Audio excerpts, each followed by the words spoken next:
I think I could, okay, listen to me, I could be convinced to change my mind, but you really gotta lather your words with butter, because I'm stubborn.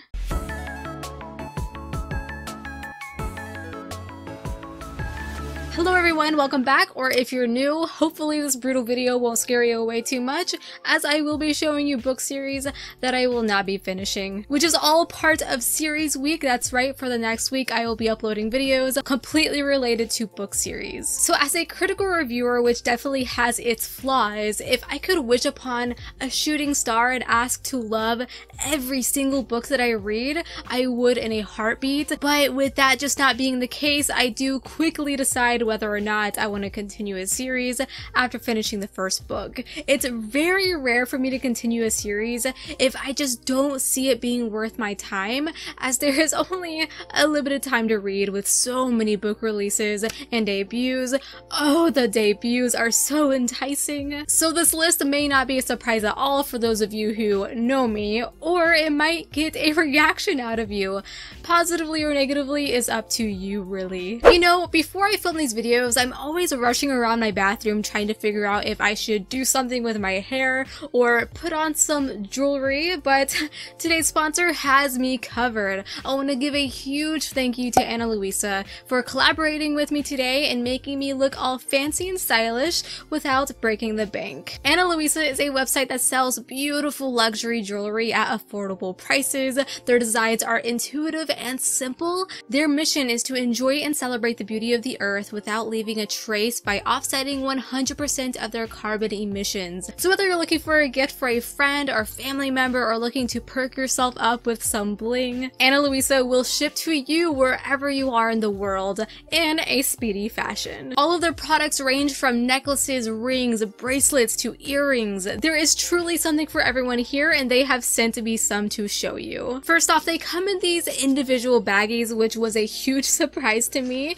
and I think makes it even cuter, and they don't get tangled up in one another, which I have had happen before. So the first item is this 14K gold plating padlock necklace, which holds the key to a bold fashion statement. I have already been wearing this necklace around friends and have been getting compliments because it's so shiny, blinding everyone I pass, and what's great is the jewelry is crafted with sustainability in mind, so it'll last a very long time. I just feel so fancy opening up these little pouches. Up next is this Mecca off-white adjustable ring. I absolutely love the chic white and gold look, a sleek design with such a polished feel. It really makes the ring stand out, and with it being adjustable, I don't have to worry about what ring size I am because yeah, girl has no idea. And lastly, the Michael Bold bracelet. If you are looking for a chunky link bracelet that is bold but not too in your face, very classy vibes, this is the bracelet for you. And there are honestly plenty of clasps, so you don't have to worry about sizing too much. All of the pieces that I mentioned will be linked down below for you, as well as their website. Their prices start at $39, and lucky for you, I have a coupon code.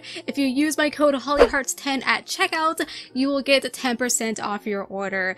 Click the links down below, get yourself some shiny rupees, impress that crush of yours, and thank you again, Luisa, for working with me. So the first series that I won't be finishing is definitely a doozy, so just stay with me here for just a second. Let me wipe off the sweat off my brow. Gideon the Ninth. I will be posting images on the screen because I have since unhauled all physical copies, so this is the first book to the Locked Tube series, which I believe is going to be 3 books. I could be wrong though, it doesn't concern me though, as I won't be continuing. This is one heck of a hyped book, and I can say it wasn't the hype that led me to pick it up because I had the opportunity to read the arc before it really got traction on the internet, and it totally screams my style with all of the dead things and skeletons, necromancy, like the goth aesthetic gives me nostalgia to my high school days, but wow, did it suck the life out of me. It truly comes down to the writing style, I think. It wasn't fun to read, and the main character, Gideon,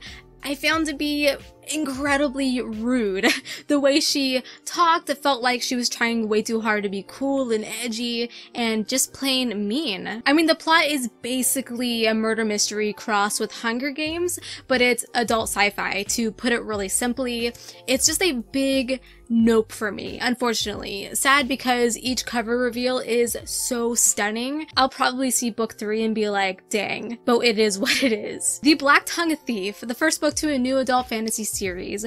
Ultimately, I picked this up because of the hype surrounding its release, the beautiful cover. You don't see many yellow books with this sketchy art style, and I was excited by what it was promoting to be.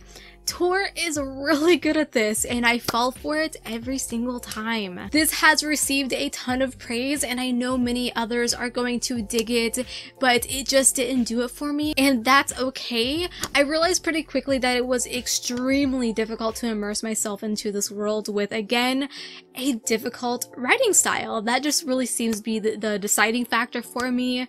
The characters talk in slang, which was off-putting. I don't know if it's because this is a horror author who decided to write a book in fantasy for, I think, the first time, so they like flooded every fantasy aspect you can think of in the story that it became kind of cluttered and overwhelming. This is all coming from my personal preference, but it's a book I thought I was going to love, and it ended up being really disappointing. Strange the Dreamer. There seems to be a split when it comes to this duology. You either not like the first half and love the second half, or you love the first half and hate the second half. I sit with the group that thought the second half was cringy, which makes sense. That's when the romance really took over and the cool world and plot stepped aside. There are loads of descriptions regarding touching and kissing and thinking longingly about the object of affection, and that's really all the last like 1/3 of the book. And I'm just not good with romance, guys. It gives me hives. I'm allergic to love, actually. Says the person who's been with their best friend for 12 years. I did love the idea of this mysterious city that was once inhabited by powerful people, but suddenly vanished. But there was really nothing at the end that encouraged me to read book 2. I think I could, okay, listen to me, I could be convinced to change my mind, but you really gotta lather your words with butter, because I'm stubborn. First Sister. This is the first book to the First Sister trilogy, and my biggest gripe with this one is it's promoted to be a space opera. It is not. When I think space opera, I think obviously adventure in space, traveling to exotic settings, visiting different planets, a group of characters with camaraderie, similar to Mass Effect. This has none of that. I mean, you don't even leave the spaceship it takes place on. I wish it was just labeled as a romantic sci-fi, because then I wouldn't have even picked it up, and I'm sure it would have brought in a different demographic.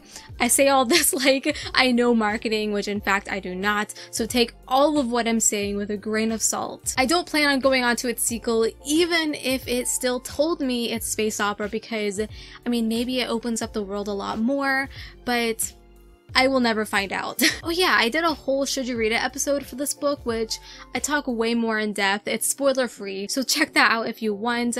But if you like romance, like, highly recommend this one, because I'm sure you will enjoy it way more. Torn by Rowena Miller. This is a completed historical fantasy trilogy. It's called The Unraveled Kingdom, and I initially picked it up because it heavily takes place during medieval times. And as someone who has a readathon completely centered on the Middle Ages, I felt obligated. It's following a talented seamstress who has her own shop, and she sews magical charms into clothing for the wealthy. Initially, you're reading about a strong, independent woman. She's really smart, looks after herself, but then she meets a man, and she turns into an absolute mush for him. She forgets everything about herself, compromises her morals for him, and it really had me running in the opposite direction from the sequel. Let me make this clear, this is not a bad book. The world building is great, the magic system, at least what was there, was really creative, but I am just not convinced enough to continue unless you tell me the love interest is killed off, and then I'll think about it. Dragon Slayer. This is, I think, a completed 3-book series, and I got 2 books in. Well, okay, 1.5, because I DNF'd book 2.